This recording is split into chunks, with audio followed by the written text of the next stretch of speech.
তার কাছে যেতে হবে, তার দরবারে সাক্ষাৎ দিতে হবে। আল্লাহ রাব্বুল আলামিন এত মহিয়ান গরিয়ান, এত ক্ষমতাশালী, তিনি আমাদেরকে পৃথিবীতে পাঠিয়েছেন, আবার তার কাছে আমাদেরকে প্রত্যাবর্তন করতে হবে, ঠিক না? কিন্তু এই কথাগুলি কাফের বেঈমানেরা বিশ্বাস করতো না। রাসূল আকরাম সাল্লাল্লাহু আলাইহি ওয়াসাল্লাম এই যে মাসটা 12 রবিউল আউয়াল, সোমবার দিবাগত রাত, বিশ্বনবী আকা নামদার তাজদারে মদিনা হুজুর আকরাম সাল্লাল্লাহু আলাইহি ওয়াসাল্লাম এই মাসে মক্কার জমিনে তিনি বাণী নিয়ে আসেন নাই তখন, কিন্তু আল্লাহ রাব্বুল আলামিন জানেন তিনি নবী হবেন, তাকে শেষ জামানায় পাঠিয়েছেন। আল্লাহর দ্বীনের মধ্যে প্রতিষ্ঠ হয়ে যাও। মক্কার কাফেররা তারা এটা মানে নাই, বরঞ্চ বিরোধিতা জুড়ে দিল। তারা বিরোধিতা শুরু করলো। তারা বলে খাও দাও ফুর্তি করো, আর কি আগামীকাল বাঁচবো কিনা বলতে পারো? এটা আমরাও তো বলি অনেক সময়, ঠিক কিনা? বাংলার মানুষেরা তা বলে কিনা? কাম বলে কিনা? বলে। এই বলাটা বাদ দিতে হবে। ওমর খৈয়ামের মুরিদ হইলে হবে না। সে কবিতা লিখেছে, নগদ যা পাও হাত পেতে নাও, বাকির খাতায় শূন্য থাক।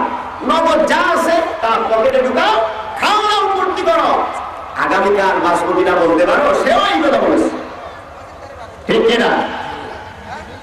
লাভ কি শুনে দূরের বাদ্য, কিয়ামতকে দূরের বাদ্য বলা হয়েছে। সে কবিতা লিখেছে, লাভ কি শুনে দূরের বাদ্য, মাঝখানে যে বেজার না, এত দূর যাব, এই মাঝখানে যে ফাঁকটা আছে এই সময়টা কিভাবে কাটবে? সুতরাং খাওয়া দাওয়া ফুর্তি করো, কোনো কিছুর দরকার নাই।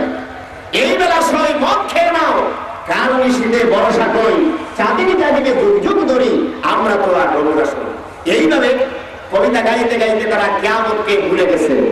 বর্তমান সমাজে এই রকমের লোক আছে না নাই বলেন? আপনারা জবাব দেন, আছে না নাই?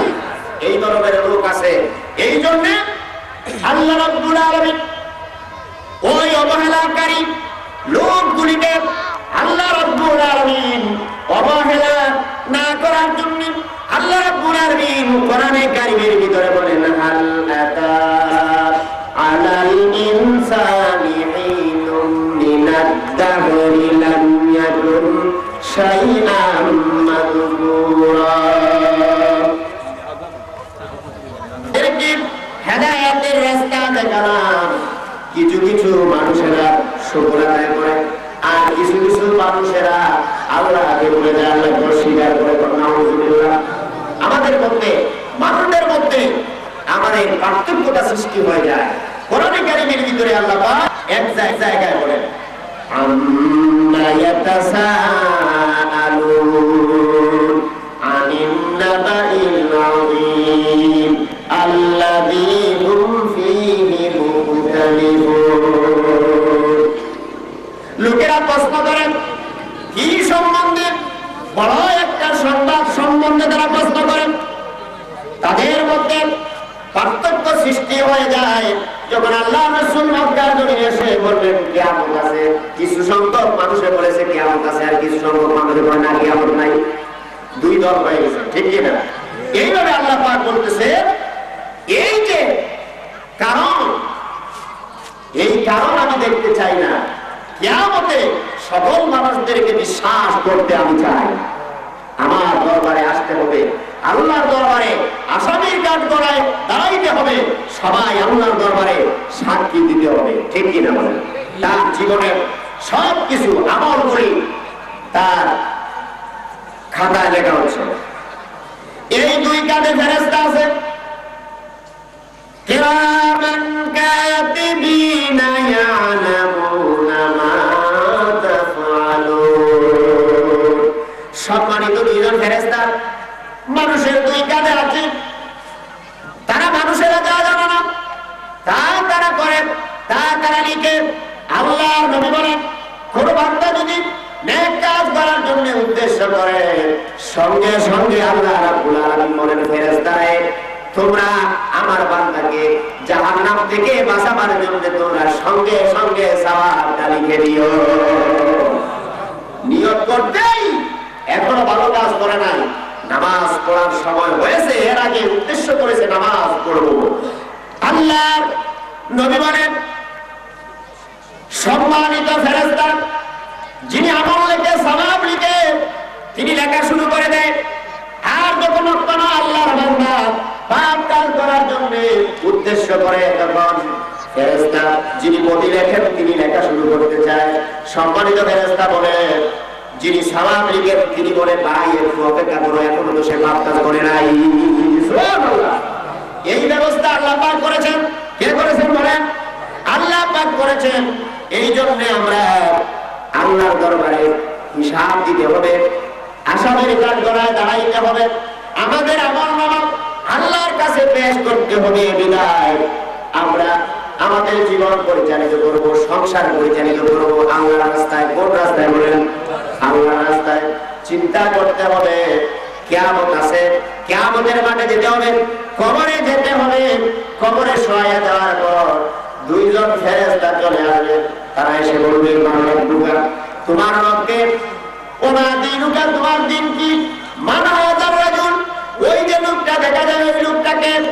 তখন যদি আল্লাহর বান্দা পাপী হয় তাহলে সে হা হা লা আদরি বলবে, আমি কিছু জানি না, আমি কিছু জানি না, ওই রকম বলা শুরু করবে।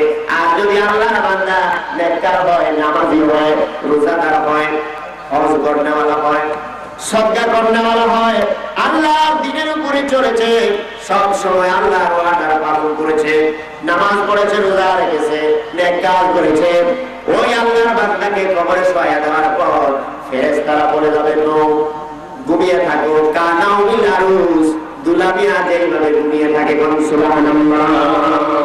যেইভাবে নববধূকে বিয়ে করে স্বামী বাসর করে সুখে স্বাচ্ছন্দ্যে সে বসবাস শুরু করে দেয়, ওই রকম আল্লাহর বান্দাদেরকে বলা হবে, শুয়ে থাকো ওই দুলামিয়ার মতো। সুবহানাল্লাহ। তখন ওই আল্লাহর বান্দা শুয়ে থাকবে। কখন ওই আল্লাহর বান্দার ঘুম ভাঙবে? কখন?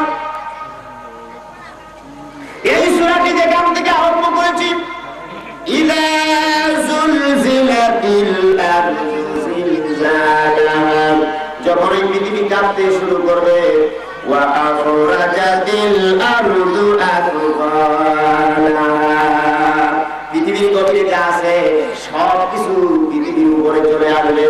ওয়া ক্বালাল ইনসানু মা লাহা, মানুষেরা বলবে, আহারে কি হইল? ওই সময় আল্লাহর বান্দা ঘুম থেকে জেগে উঠবে আর বলবে, আরে আমার আরামের ঘুম কে হারাম করবে। আমরা যে আলোচনা ছিলাম, আমরা সবাই আল্লাহর দরবারে গিয়ে জবাব দিতে হবে, আমাদের আমলগুলি আল্লাহর দরবারে পেশ করা হবে। বান্দা যখন তার আমল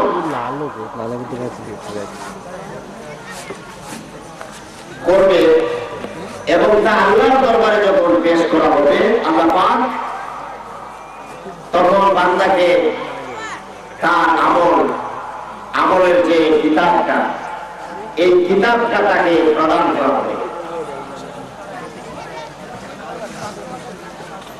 আল্লাহ রাব্বুল আলামিন ওই আল্লাহর বান্দাকে কিতাব দিয়ে বলবেন, ইকরা, পড়ো কিতাবাক, তোমার নিজের কিতাব।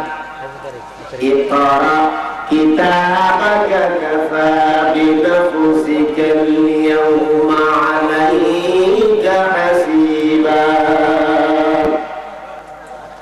পড়ো তোমার কিতাব, তুমি তোমার নিজেই তোমার এই কিতাব পড়ার জন্য যথেষ্ট। তুমি আজ নিজে নিজে কিতাব পড়ো। ওই আল্লাহর বান্দা যখন তার হাতে কিতাব দেওয়া হবে,